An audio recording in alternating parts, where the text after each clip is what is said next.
All right, it is time for My Dudes. A lot of different shows call it a lot of different things, but that's it's these are My Dudes.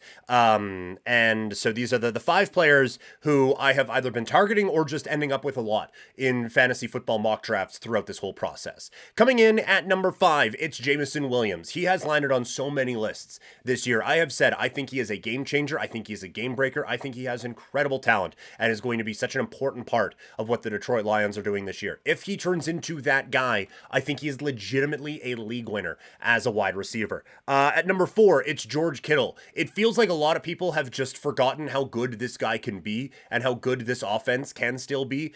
He gets banged up a little bit for sure, but he is still, I think, incredibly talented and deserves to be taken amongst some of the highest tight ends in these drafts. At 3, it's Kyler Murray. Kyler showed up and played very good football down the stretch for the Arizona Cardinals. And I think now having a full training camp, having a defense that's going to be able to at least, get them on the field at some times, and also have a weapon in Marvin Harrison Jr. that's really going to help things out. And also, I think they drafted a pretty good backup to James Conner in Benson, and so I just think that this offense is better now set up for Kyler Murray to make a real push and become a legitimate fantasy star again this year. At 2, it's Christian Watson. There is a lot of buzz about this Green Bay Packers receiving room. I still think Watson is the best of all of them, and I think he has an opportunity now to kind of take that step into wide receiver 1 territory. I think we're going to be drafting him as a wide receiver 1 probably around the second round